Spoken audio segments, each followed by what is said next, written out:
that he did research. She got all kinds of instruction. So clearly she's more than one education. Ready? Okay. Okay.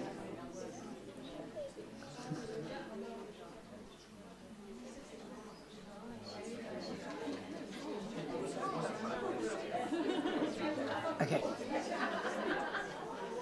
Go. Okay. Hello. Oh, I am mic'd up. Okay. Yep. Hello, everyone. Thank you for joining us for another lecture in the OU Inaugural Lecture series. I'm Professor Rose Capdevila. I'm the Associate Dean for Research for the Faculty of Arts and Social Sciences here at the OU. I'm proud and privileged to be hosting one of the inaugural lectures, a part of a series which showcases our research, our teaching, and our knowledge exchange. So today, we're going to hear from Professor Naomi Moller, who will talk about her research into relationships. Yeah, oh, they took the name off there. But researching relationships, attachment, affairs, and sex and intimacy over 65 is the title.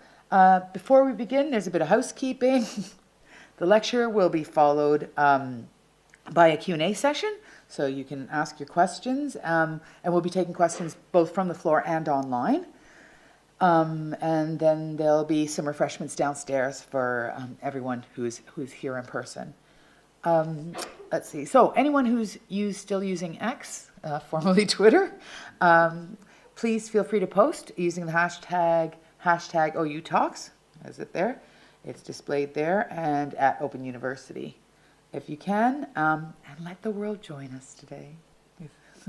So for members of our audience via YouTube, please use the email address provided and keep your comments and questions brief so that we can address them during the Q&A. So now it is time to introduce Professor Naomi Moller. So Naomi is a professor in psychology and psychotherapy in the School of Psychology and Counselling in the OU's Faculty of Arts and Social Sciences. She has a long history of researching relationships, and her work's focused on attachment, family and couple relationship experience, and therapy, reproductive technologies, infidelity, digital relating, including online counseling, and relational contributions to well-being. As a psychotherapist, Naomi has a particular interest in exploring the experiences of specific subgroups of clients in psychotherapy with the aim of improving therapists' ability to work with these groups.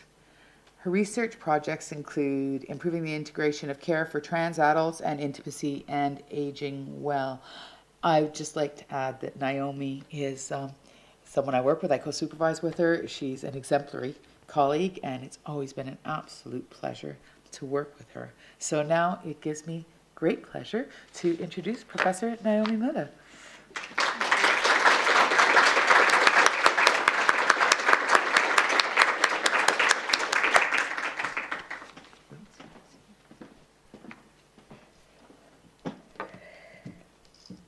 Thanks, Rose, and thanks also to everybody in the room and also people who are watching online. I'm really touched and grateful for your interest in my work. Okay, sorry, trying to work out. There we go. So when I was writing this talk, I Googled what is an inaugural lecture, and this phrase came up quite a lot. But for me, being an academic is a second career. My first degree was in English literature, and then I trained in newspaper journalism, and I worked in that field for 6 years. When I began thinking about training as a psychologist, I started by doing Open University psychology modules. So I'm one of a select or lucky group who is both an OU academic and an OU graduate. So, there are quite a few of us. So I was appointed to professor in 2021. So I've had a bit of time to get used to or sit with the new title, but I still sometimes find it quite strange. I think this is partly my imposter syndrome at work, but it's also because when I was a professor, when I was doing my PhD in the US, I didn't know a single woman professor who had more than one child, and I already knew back then that I wanted more than one. Also, because I didn't start my academic career until I was almost 40, I knew I would never be able to build the same kind of academic trajectory as someone who starts in their 20s. All this does mean that for me, becoming a professor feels like a milestone. So I put on this slide some preliminary information. One thing to note is that I'm going to talk about some quite difficult topics, but I'm not going to do it in detail.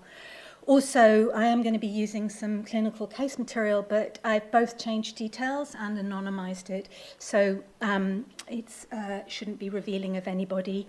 I also wanted to start by explaining why, when I'm supposed to be talking about my research, I'm going to be also talking about both my work as a psychotherapist and my personal life. And at a simple level, it's because my lived experience is that these different parts of me, researcher, psychotherapist, partner, parent, friend, daughter, aren't actually separate.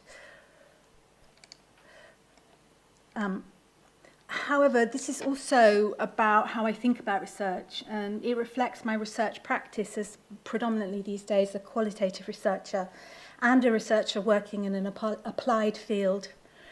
Weaving practice and personal experience into this story of my research, for me, disrupts the idea of research as something that's purely objective and rational, and also challenges the idea that, that research can be neutral or unbiased. I think that there are other sources of knowledge or other ways of knowing than research, and so this way of doing my talk is about honouring that. Okay, so about 25 years ago, I started my first clinical placement while I was doing my PhD in counselling psychology at the University of Texas in Austin. Shortly after I started, I got pregnant and with my first child, and by March 2000, I was in my 5th month and beginning to show, and my clinical supervisor and I decided that I needed to formally disclose my pregnancy to my clients. One of my clients at the time was a young man who had a profound history of both neglect and parental abandonment. In our work together, he was struggling to make sense of how this had impacted on him and potentially contributed to the many struggles he was having in work, in relationships, and financially. In working with him, I had this sort of deep sense of someone who was working incredibly hard to try and make a life for himself, to move forward from this past, but also while managing a deep wound that was still bleeding. So, as I had agreed with my supervisor, I told him I was pregnant and that I would need to stop working with him in 3 months. So when I told him, he didn't say much for a moment or two, and then he said this. And I know it sounds like hyperbole, but it felt like he punched me in the chest. So, holding this clinical example in mind, let's talk about attachment theory.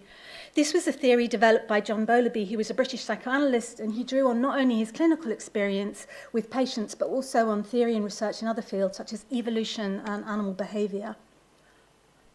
Attachment theory today is complex, and it's been much expanded through the work of other theorists and a huge amount of empirical work. But a core idea is that the early experiences of babies and toddlers with their primary caregivers shapes how they learn to do or to be in relationship, and also how they learn to manage their emotional distress. The mechanism that Bowlby proposed to explain how these experiences with caregivers shapes later relational behaviour and emotional regulation was something that he termed attachment internal working models. These are kind of mental templates or sets of expectancy that are aggregated over time and repeated experiences. For example, you might have a template that says, I am lovable, or you might have a template that says, if I ask for help, no one will respond. But attachment isn't just about babies. Bowlby saw attachment relationships as being important throughout life, as he said, from cradle to grave. And correspondingly, attachment theory holds that attachment models are also important across the lifespan. So my interest in attachment working models dictated my doctoral dissertation topic. My PhD, I graduated in 2006, was titled Attachment Working Models, Assessing Non-Conscious and Self-Reported Components of Attachment Security. So I'm going to read you one sentence from my thesis conclusion.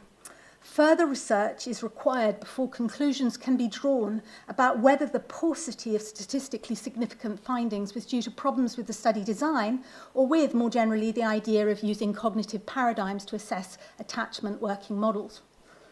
So, for those of you who aren't experts in the room, in other words, I didn't find at all what I was hoping. Nonetheless, I did learn quite a lot about how early attachment experience is conceptualized to impact later relational functioning. Moreover, by then, I'd done a number of other studies on attachment, and crucially, I'd been working clinically for quite a few years, and I'd learned experientially how useful understandings from attachment theory are for psychotherapy. So there's a lot of psychotherapy research that focuses on attachment, but for me back then, one idea that I was really interested in was this notion of earned attachment security. That is, the idea of someone who describes less than good experiences of parenting as a child how they can nonetheless somehow undo that legacy, can revise their attachment working models. This led me to do a questionnaire study which we published in 2002 with 250 undergraduate students, in which we found that participants who reported insecure childhood attachment but current attachment security were similar on measures of current distress and resources for coping as those with both current and childhood attachment security. In other words, this study suggested that earned attachment security is in fact a thing. At the time, there was hardly any research on earned attachment security, so I can perhaps legitimately say that this was a significant research finding. The study's been recently incorporated into a systematic review, the first on earned attachment security, and among the conclusions reached in the paper was that, quote, earning security requires a person to engage in intentional efforts to make sense of themselves and their histories. And the review suggested that psychotherapy can be one pathway towards earned attachment security, not at all the only pathway, by the way. Researching earned attachment security helped me to learn about attachment, but perhaps more important, it also helped me to feel hope when I was working with someone like the client I described earlier. So there's very little written about therapist pregnancy and what it means for the client or the psychotherapy process and the outcome, which I find kind of odd because it happens quite a lot, right? We're talking about a predominantly female workforce. However, what there is suggests that clients can respond quite strongly. They can feel that their confidential, secure space is no longer private because, yeah, he's listening, right? I know these things aren't logical, but it's how it's experienced, right? They can feel abandoned because very often therapist pregnancy means the work is ending and not when they want it to end. And it can evoke very strong emotional responses by bringing clients back to their own early childhoods. For my client, this was clearly what had happened. It wasn't just that he was asking me to promise that I would not treat my baby the way that he had been treated. He was asking me to share in his horror, somehow made live in that moment, that anyone would ever treat a small child with such callousness. He was also asking me to step into the trauma of being a person who had been treated that way. And I got it, like I said, like a punch to the chest, a terrible but also a wonderful moment of connection. But it wasn't just my client who had feelings about my pregnancy. I had trouble getting pregnant, and this pregnancy was the result of IVF. And at the time, I was terrified, or probably very unreasonably so, of losing the baby. I was also very scared about becoming a mother because of my own attachment history. And in that moment, I wasn't sure that I really actually trusted myself to, quote, look after, unquote, my son as I wanted to. So becoming an attachment researcher was scary because it taught me how much I could damage my children. But it was also a way to understand the impact of my own history on me, and it seeded the idea that I could too challenge my attachment models and learn how to be a good enough mother, quote unquote, I'm quoting Winnicott there, as well as a good enough psychotherapist. Further family developments. The kids, by the way, did consent to have these pictures. So after we arrived back in the US, I found a counselling placement in NHS primary care that offered short-term counselling. And one of my clients there was a woman in her 40s who was referred by her GP because of depression and what was referred to as relationship issues.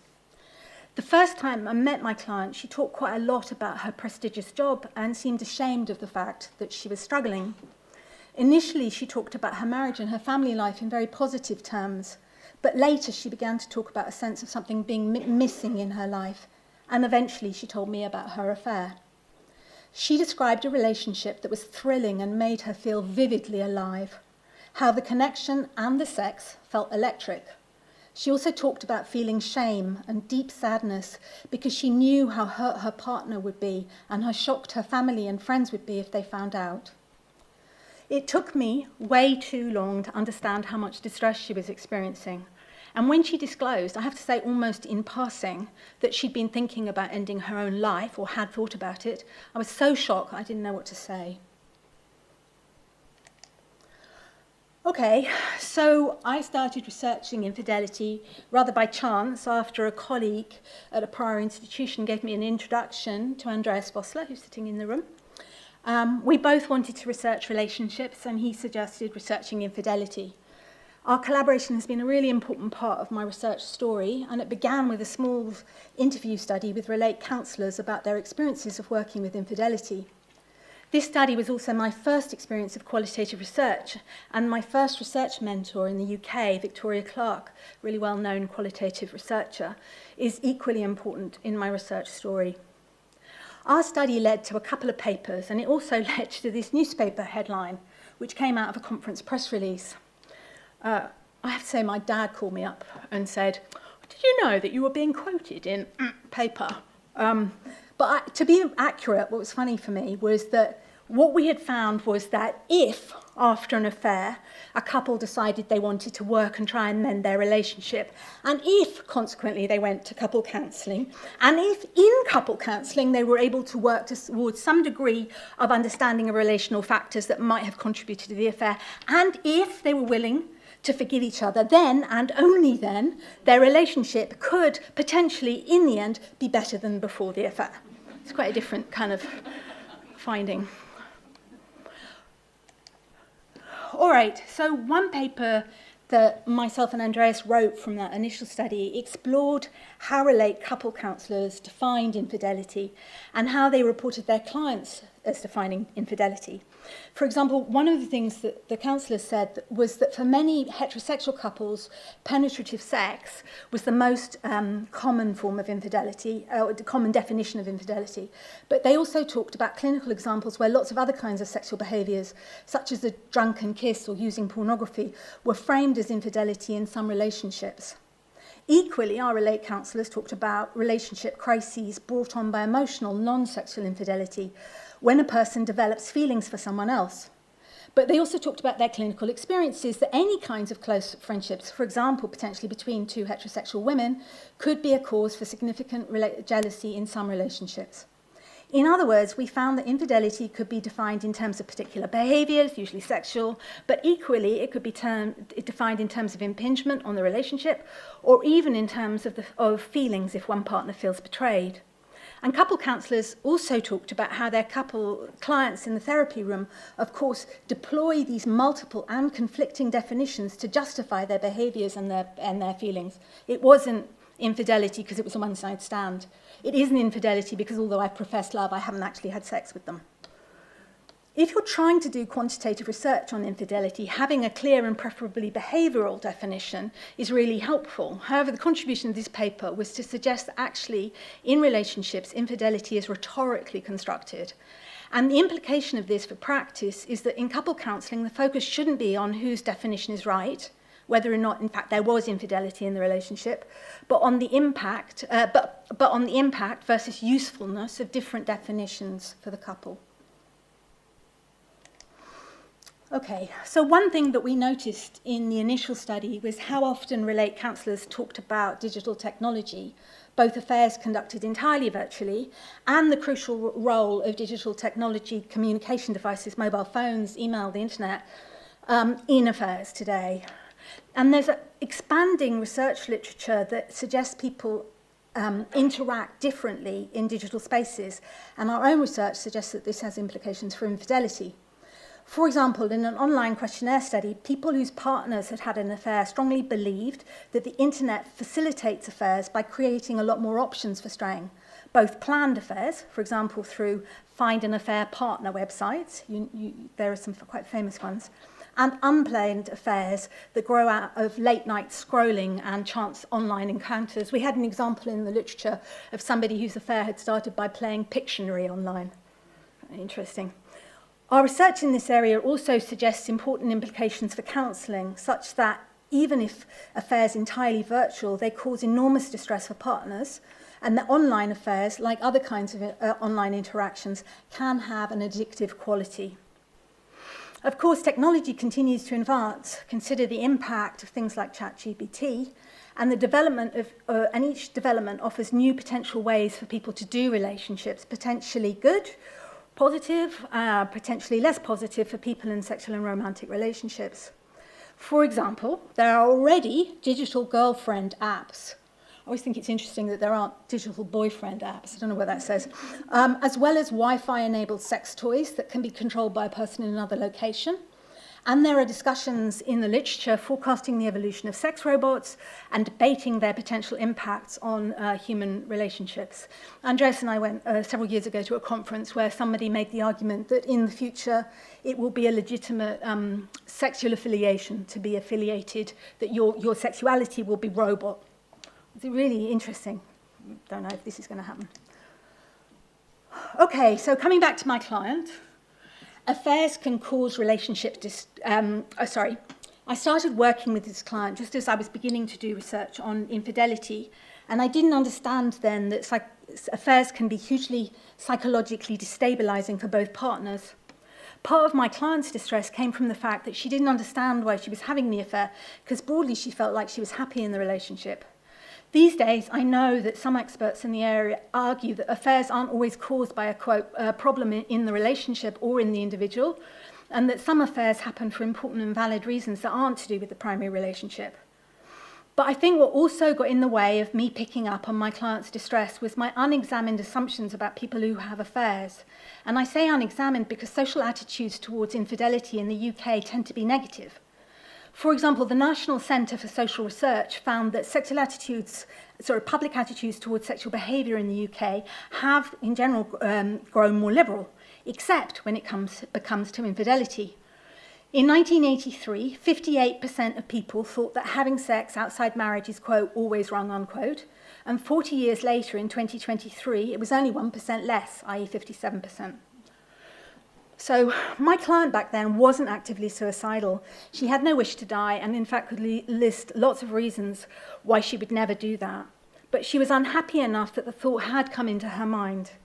And looking back, I think that I maybe missed this because there was a part of me that felt like she was in the wrong because she was having an affair and was not inclined to offer empathy. And I think the reason I didn't understand that I was failing to empathise with my client was because to understand that, I would have had to unpack the impact of my own family history of infidelity, in that my parents' marriage ended when I was a teenager because of an affair. And I think it's telling that it's only from writing this talk that I've realised that doing research in this area has, largely unconsciously, partly been about my being afraid to repeat that history in my own relationship and trying to work out how not to. Just a comment about the picture. So my partner and I have gotten married to each other 3 times, 3 different ceremonies, but we haven't got divorced yet. So that's why it's the second of 3. All right, so one kind of research leads to another. When COVID came overnight, psychotherapy practice moved online globally. And at that point, it was really helpful to have a history of researching how relationships work in online spaces. And in March 2020, in about 2 weeks, myself and Andreas and the team at Open Learn Create developed a CPD course to support counsellors in moving their practice online. We shut the course last year, but in the period that it was open, it had over 25,000 enrolments. COVID also realised COVID also revealed the lack of research on the process of counselling using video conferencing platforms. So during COVID, myself, Andreas, and a group of colleagues did a study exploring the experiences of counsellors, and the group is currently looking at client experiences. What the research on counsellor experiences suggested was that video counselling is different than in-person counselling for several reasons. To get an example of how, I'm going to play a few minutes of a video. Just to say, we make lots of videos like this in teaching at the Open University and in our counselling courses at the OU. The counsellor or the psychotherapist is always a real practitioner, but the client is played by an actor. As academics writing the course, we create a scenario, and then the actor and the counsellor more or less improvise around it. All right, hopefully this will work. Hey, Dominic, how you doing? All right, Phil, how you doing? Yeah, nice to see you, nice to see you. You too. How's it all going? Yeah, not too bad. And how are things with you? Yeah, not too bad. Good, bit of a hard week, so celebrating at the end of the week. Oh, well, Dominic, just a moment. Is that a drink you're having? Yeah, it's only 2% though, he said. Sure. I just want to take you back to, remember what we talked about at the beginning when we had our first session? We talked about, the rules of engagement. Oh, yeah. Yeah, remember when we talked about not having any distractions? We talked about no alcohol, no cigarettes. Oh, come on, Phil. You forgot. Come on, man. Look, it's the end of a long, hard week, I mean... Sure. I'm here in my own house, What's going to happen? What's going on, you know what I mean? I mean, you're talking to me like you're my mother. You know what I mean? I understand. Right. Well, give it a rest, man, will you? Yeah, it's not about, wanting to... to make life difficult for you, but for what we're doing today, it's important for us to be devoid of any distractions. We don't want anything that's gonna interrupt the flow. We don't want anything that's gonna just... Okay. All right, yeah, I mean, okay, look, I get what you're saying, I mean, although I don't think how one tube of beer is gonna absolutely, knock us right off course, but no. Yeah, I understand that, yeah, but just, in terms of just... this is my home, It's not easy, sometimes, all this carry on, you know what I mean? Yeah. So I can't understand how one beer is going to mess things up, you know what I mean? Sure. And I think I've been doing okay with your rules up to now, you know what I mean? Yeah. What's important, I understand the frustration, I understand... in terms of how you might feel that I'm coming across like your mother, but it's... You absolutely are. Yeah. You're a grown man, Sure, I understand that, and I have total respect for you, and I just think that, we need to, respect what we agreed, So it's not really about trying to make things difficult. You can happily have a drink afterwards, that's not a problem, but just as we agreed, I think it's important for us to just maintain what we agreed. All right. I mean, do you want to continue with this one today? Yeah, of course. Yeah? Yeah. Okay, because I feel like jumping off. Any therapist in the room probably felt quite uncomfortable watching that. It's not easy working with client anger. But it's obviously part of the job and something that comes up, and often it's really clinically significant and important. So... Hey, Dominic. Oh, sorry. How you doing? All right, Phil, how you doing? I don't know why it's doing that, sorry. Okay. So, one finding from our study was that people do things in video counselling that they wouldn't do if they were doing counselling in person, say in an NHS setting. So you wouldn't normally crack up in an NHS setting with your beer, right? And for a counsellor, what this means is it's really important to contract with your client at the beginning about what you expect from them. And you might need to remind them, like Phil does with Dominic, that drinking alcohol in a session is not okay. So obviously COVID was a bit different, but you can see from the list here that people reported, these are therapists reporting what clients are doing in their online session. I mean, some of them were fascinating. In the bath, I mean, really? They talk quite a lot about people going for a pee, putting the phone down, but you can hear them peeing.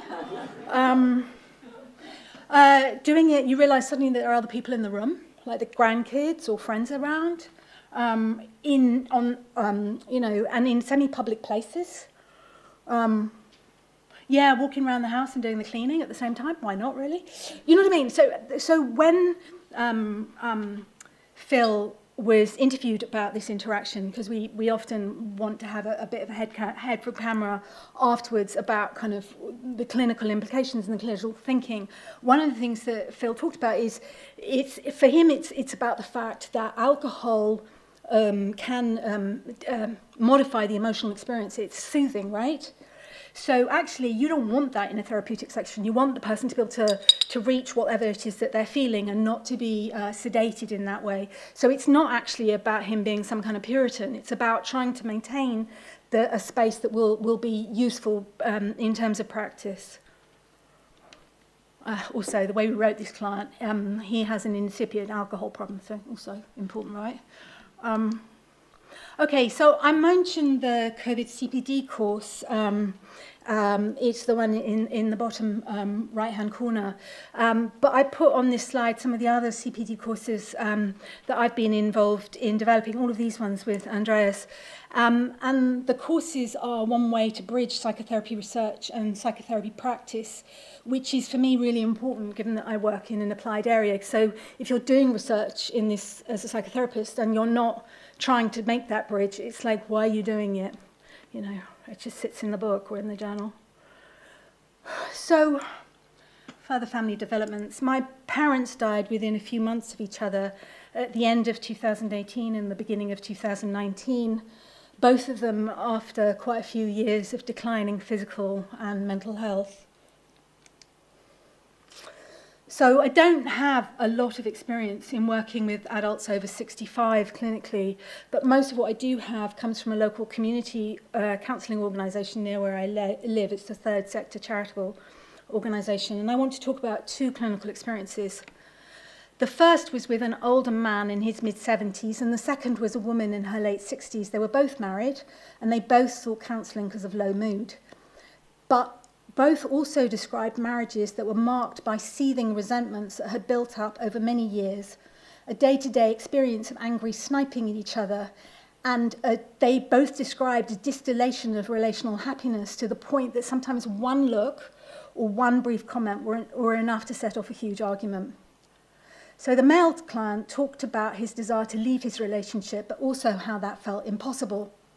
There were health reasons on both sides which suggested that he and his wife would not be able to cope alone, and the idea of ending a relationship after so many decades also felt overwhelming. And then a few months into the counselling, he told me he'd been diagnosed with early stage dementia. Working with him then, I felt like, and I know this sounds really kind of over the top, but it really felt like this, that we were standing on the edge of some huge abyss, and that it was filled with this kind of freezing darkness and these kind of howling winds. And then one day he told me this story about how he and his wife had had this huge argument that started over something really silly, like how he did or didn't do the washing up. And he got so upset that he had to get out of the house to calm down. But because he was upset and because it was dusk, he suddenly realised he didn't know where he was. And he described getting more and more panicked until suddenly, somehow, he realised where he was. And at the point where he realised that, he was standing on the street where he'd been living for decades. The female client started therapy in a really different place. She was still living in the same house with her husband, but they had separated. He'd started a new relationship and they were discussing initiating divorce proceedings. My client and I spent quite a bit of time untangling her complex feelings about the end of her marriage. But as time went on, we also talked about the new possibilities that she could see opening up for her. During this period, we talked a lot and in detail about sex as she sought out a number of sexual encounters. She talked about her experience of aging as freeing her from some of the anxieties that had plagued her as a young woman. and how liberating and thrilling it felt to be what she called naughty. And then about 6 months after we finished counselling, she sent a postcard addressed to me at the counselling centre to tell me about her new relationship. And I have to say, getting that postcard made my day. I felt such joy for her. So, turning to the current project, Intimacy and Ageing Well, which is an Open University-funded project through a scheme that the OU is running called Open Societal Challenges. The team includes myself and Andreas, Rebecca Jones and Jessica Carr, both of the Open University, and Diana Teggy from Bath University. The social challenge that this project speaks to is the rapidly ageing population of the UK. The current projection is that 22% of the UK population, by the way this includes me, will be 65 years or older by 2034. That's almost a quarter, right? The implications of more older adults are, on the one hand, potentially higher economic costs for health and social care, and on the other hand, growing challenges for individuals and their families in supporting well-being and quality of life as people age. So the UK government has in the last decade or so acknowledged that social isolation or loneliness is a health factor that's particularly important for older adults. This acknowledgement, it's been shown to predict mortality, actually. This acknowledgement has led to public health campaigns and intervention efforts. However, on the whole, the focus has been on developing community engagement and the potential for new social relationships through things like social prescribing in the NHS. In other words, the types of intimate, affectionate, close attachment relationships that matter most to people have largely been ignored. And this is despite the huge empirical literature, and I'm not just talking about the attachment literature, I'm talking about the broader literature on relationships. The evidence is that having a good or a good enough relationship fosters both mental and physical health across the age span. As just one example, because I really like this one, a really big study found that having a good relationship with your partner is as important for your health as eating enough fruit and vegetables. So our project comes from a belief that if as a society we want to foster well-being for older adults, we need to think about the value of supporting their intimate and loving relationships. This is a challenge because older adults experience relational threats. They're at much higher risk of bereavement. They're at higher risk of significant illness or disability for themselves or their partner. They're at higher risk of becoming a partner carer, which radically changes the relationship. There are age-related shifts in sexual functioning, and let's not forget, there's a lot of stigma about the sexuality of older adults. Because there's a lack of theory or research on supporting older adult intimate relationships, it's been important for us as a team not to assume we understand what the issues are or what the solutions should be. So we are starting by asking older adults and health and social care professionals that work with them. And because this is an exploratory beginning study, we decided to focus narrowly on intimacy, emotional, physical and sexual, in romantic and sexual relationships, although we of course understand you can have intimacy in lots of different other kinds of relationships. And this is our study design. So we're still collecting data, and the survey interviews, in fact, and the survey analysis is only in the very beginning stage, but I can share one tiny finding from the two more quantitative questions that we asked. The chart shows how much intimacy our participants report experiencing in our lives. The red in the first column shows, for example, that 60% of our sample report experiences of emotional intimacy daily or 4 to 6 times a week. The dark blue in that column shows that 27% report rarely or never experiencing emotional intimacy. Overall, the chart shows that there's a sizable group that report experiencing no or very little intimacy, emotional, physical, or sexual, in their lives. As well as asking people about how frequently they experience intimacy, we ask them if they feel like they have enough. This is because we don't want to assume, for example, that everybody wants sexual intimacy. What's telling about those results is that depending on the type of intimacy, between 40 and 60% of our participants said that they do want more intimacy than they currently experience. Okay, so back to the client. I included a couple of clinical examples because I wanted to acknowledge that while ageing has a fixed end, death, there are of course lots of potential ways that a person's story may play out. I also want to underline that the relationships a person has, for good or for bad, may well impact their trajectory. Working with older adults made me think about the possible therapeutic impact for both client and counsellor of knowing that there is a narrowing window of opportunity, a time limit for achieving change.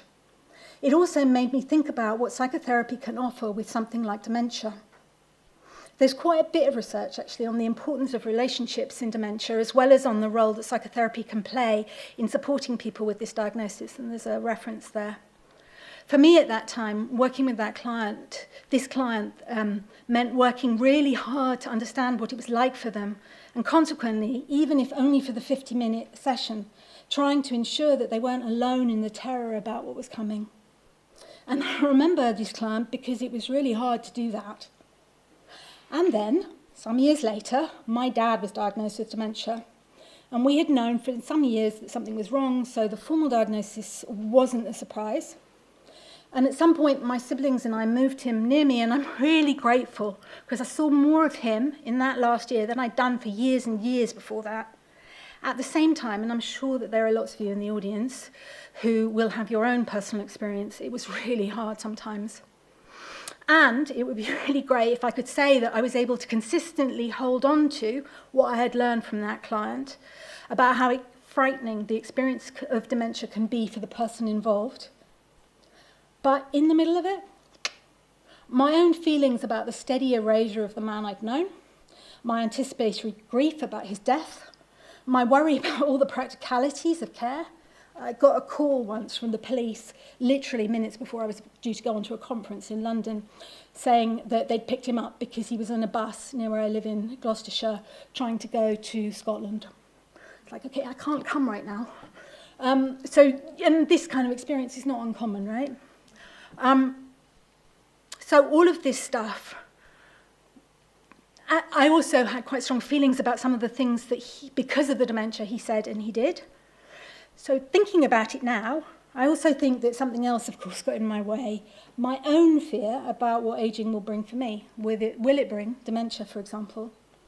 Now, when I talk about the Ageing and Intimacy Project, I have to date tended to emphasise that the project focus is relational well-being, something positive. Yet I think I can admit to all of you that my interest in this project is clearly driven as much by my fear as by my hope. Okay, so concluding this talk, I hope I've made an argument for both the importance of relationships and the importance of researching relationships.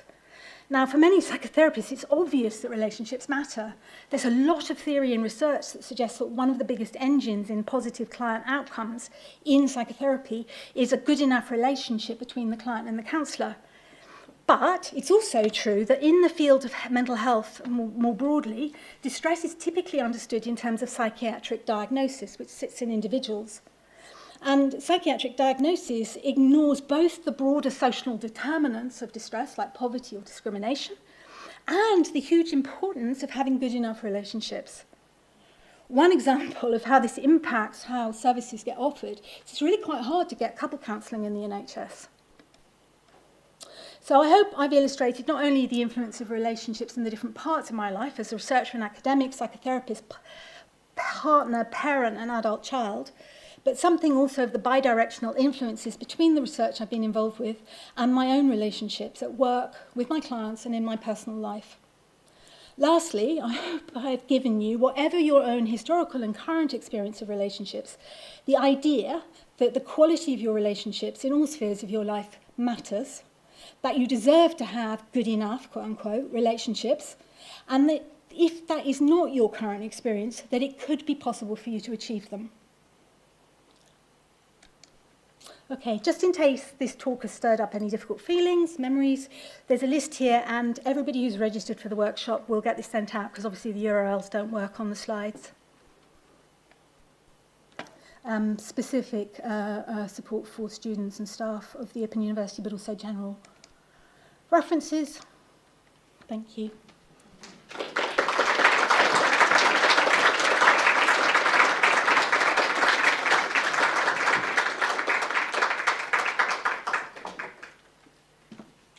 Thank you so much. That was really great, really, really fascinating.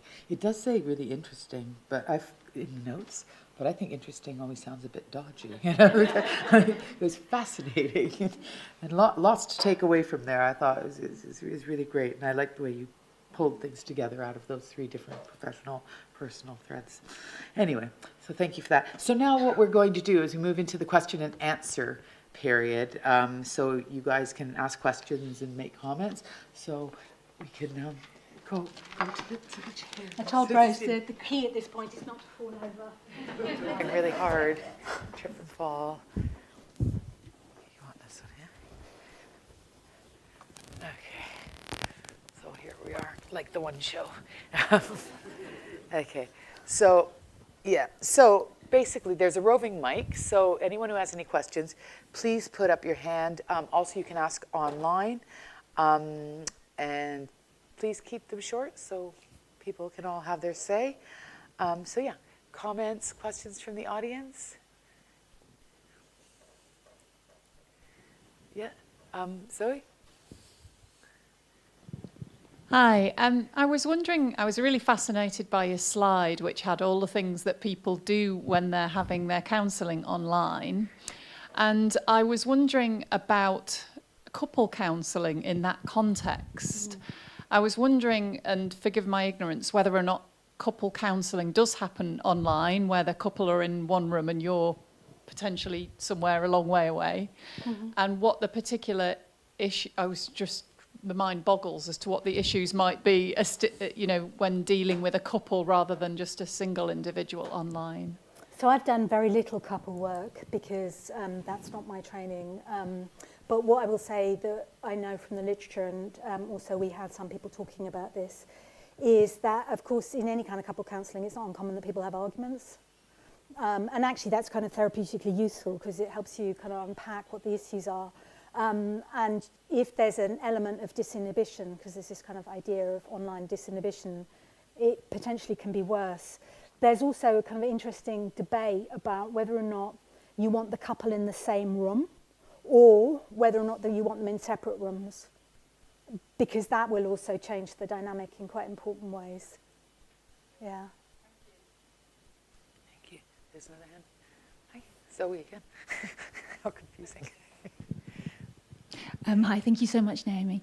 I wanted to speak to your point right at the end about, given all the research around attachment, etc., and the importance of the therapeutic relationship and relationships in general, why you think NHS services, for example, still struggle to integrate that.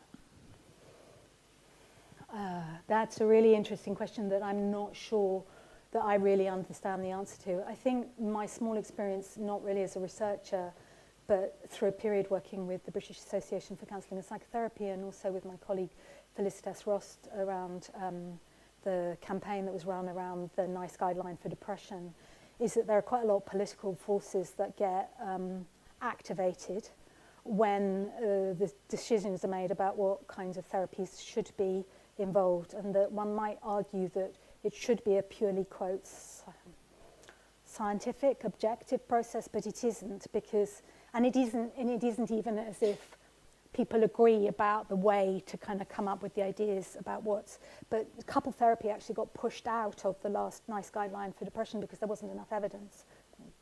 Felicitas is nodding at me, so I think I'm not wrong about that. So I think it's about that, and and also some kinds of therapy are more researched than others. But the World Health Organization in 2023 has moved from the idea that diagnosis is the most important way to understand mental health, and is now arguing that that governments need to focus on social determinants. And it's doing that because if you locate the problem in the individual, then you take the pressure off governments from looking at the social determinants. So I'm hopeful, perhaps, that if the World Health Organization is doing that, might begin to trickle down a bit.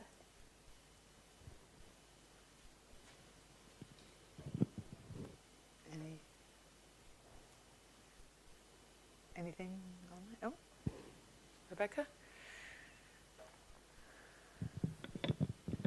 Thank you, Naomi. That was fascinating and so beautifully put. One of the things that frustrates me as someone who works on ageing and sexuality is this perception that older people can't benefit from counselling and psychotherapy, that a sort of developmental view that they're at the end of their life course, so there's no point, or they're too old to change, or...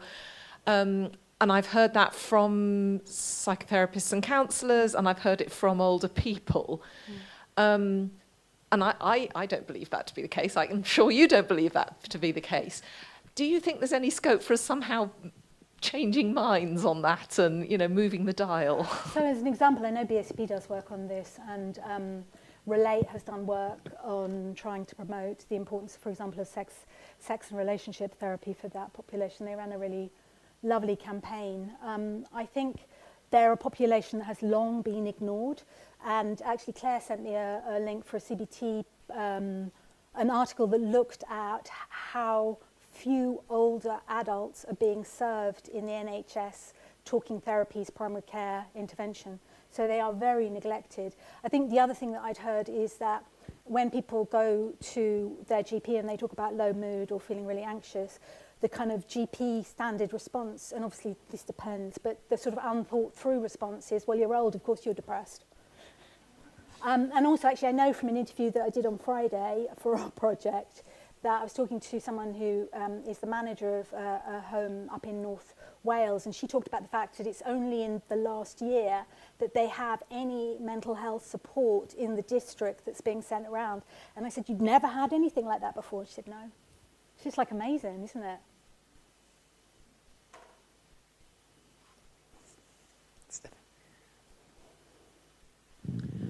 That was fascinating and very poignant, very moving, actually. I was just thinking, because you have talked about, you know, a considerable career, have you seen a change in people's perceptions?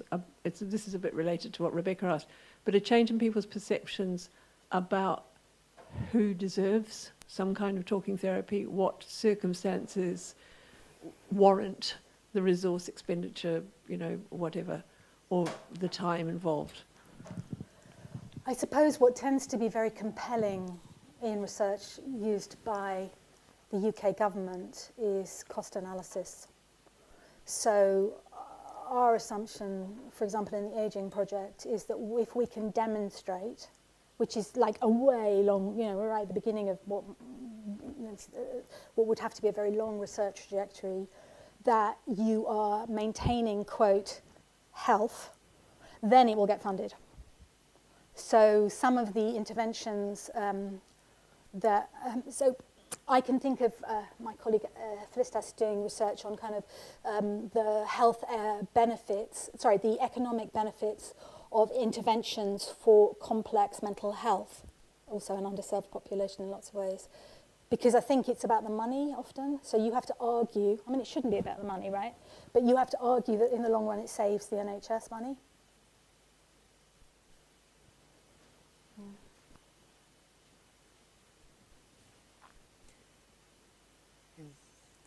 Any other comments people might have? Can I just ask something about the apps? I'm going to also confess.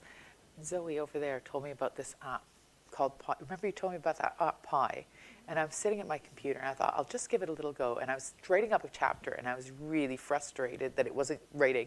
And so he went, how are you today? And I went, I'm really frustrated. And I ended up having like a really long conversation with this app that actually really helped in organizing my thoughts and getting my chapter written. And then I found it quite terrifying, which is what, you know, Zoe had indicated it was. And so I just wonder if that's coming up in your... So several of us were in the psychotherapy and counselling team at the OU were at a conference, international conference in Canada this summer, and there was a lot of stuff about the use of large language models like ChatGPT in therapy and what the options are. And on the one hand, it's fascinating. There are development of online clients who respond, who talk back to you. We're hoping to trial one, by the way, in our module that we're currently, or qualification that we're currently developing. So I think that's very brilliant. So you can get people who are learning to kind of try for the first time, not an actual human being. The other thing that's really interesting is this idea of kind of, one of the very first chat responses was actually like way back in the sort of 80s, I think, or 90s. There was a chat bot, and if you swore it told you things like, you must be very angry. So it's kind of fun, right? So there's been a long-term interest in all of this stuff. I think my assumption is that we will have much better, over time, a lot of that. I think there are two questions that it's not an area I do research in, but the profession is worried about. One is it's already clear that it can cause harm. And there was a case this last year of a young girl who took her own life after the chatbot that she was working with suggested that that might be a good idea. And it was in the newspapers really quite recently. And I think that the other thing that all of the developers were talking about was that in order to have more human interaction, you want to give the systems more creativity, and you give them, the more creativity you give them, the less robotic they are, and the more likely they are to do this thing called hallucinate, where they just do something that's completely random. So if you're in a context that's very high stakes, that is quite worrying. I think the other argument on the contrary is that there's a general assumption that the level of distress globally will never match the number of practitioners, that it's unaffordable to provide therapy perhaps at the level that sometimes it's wanted. And therefore that these systems may provide a partial solution. But it's not clear. I think it's not only obviously this area that this is going to have to be dealt with. But the other thing I think we've been talking about is that the technology is moving so fast that it's going to be really hard keeping up, I think, in many technical areas, including ours. And therapists, some wonderful exceptions, aren't usually very techy. So it's quite a challenge, yeah. Yes, there's an online question. Yeah, as childcare practices change between generations, do you see this coming through in older people's attachment patterns and their relationship needs / expectations? That's a really interesting question. So we've had quite a few debates about this actually in our production team. One of the ideas about attachment is that at least some of it is universal. And one of the things I like about attachment research is it's been done all over the world. In tribal societies that have very little contact with other kind of groups, in lots of work done in Japan, for example, it's been done with lots of different kinds of groups. I found a study recently that was done on children where parents were traveling for work. It was a Chinese study. So at one level, the idea that all of us need good enough relationships when we're small, that seems to be fairly non-negotiable. I think there is also really interesting questions and really interesting research that suggests that there are cultural variances. So for example, in some social contexts, when somebody is not, quote, securely attached, they're insecurely attached, they may look more like this and they may look like that.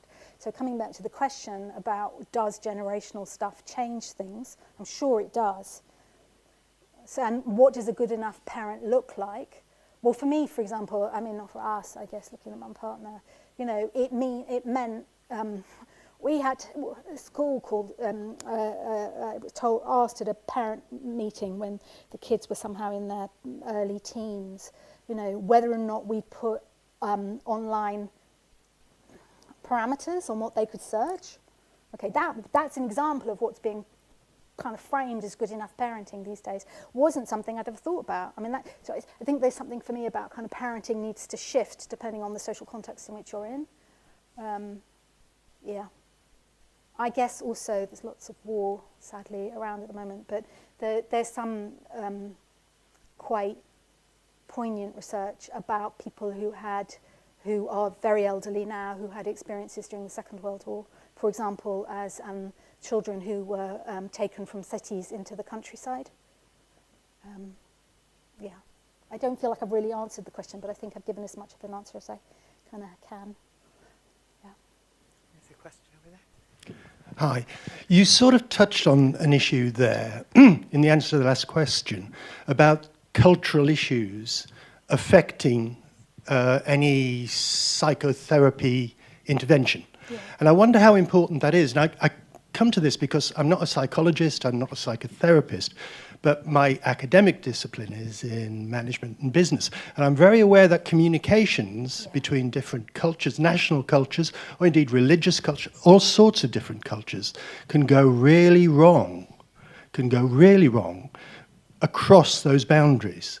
Now, touching again on what you talked about a few minutes earlier, chatbots, generalities of answers to serious specific individual problems, I'd have thought could be very dangerous. So I'd just like you to talk around those issues about cultural influences and how they responses to specific individuals' problems can be very individual and not general. Absolutely. I mean, I think it's funny, we're developing this new qualification, counselling qualification at the Open University at the moment, and we are centering it around that exact idea.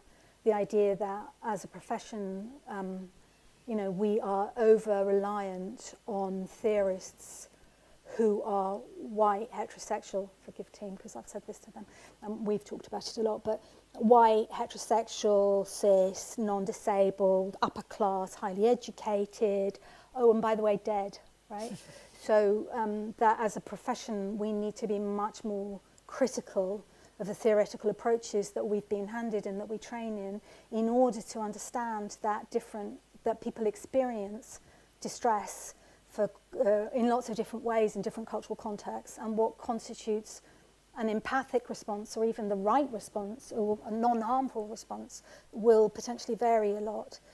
I think the challenge of how to support people to be what's called culturally competent, so working here in the UK, is a really interesting one. And I would say this as someone who, I worked in the US actually in a refugee organisation, and I worked, for example, with a kid from Afghanistan who was developing terrible kind of OCD. I don't know if you know what that is. I worked with battered spouses from Iran. There's something really interesting, but also really complex about talking across that level of difference. I worked also with a woman from the former Yugoslavia who had her whole village had been wiped out. She actually gave evidence at one of the UN war tribunals. She had the most terrible PTSD. And again, we worked through a translator. I can't tell you how, that was just amazing. I mean, not easy. So I think this question of what's effective and what's appropriate and what's good enough is really complex. I was talking with somebody, actually, one of my PhD students yesterday, and I think one thing that lots of therapists believe is that our job is to try and connect with someone where they're at and to listen. But being able to do that, I think my talk is full of examples of me not being able to do that. So, yeah, it's the aspiration, and it's not always possible, perhaps because you don't understand or your own stuff gets in the way. But culture's really important, I think. Sorry. Yeah.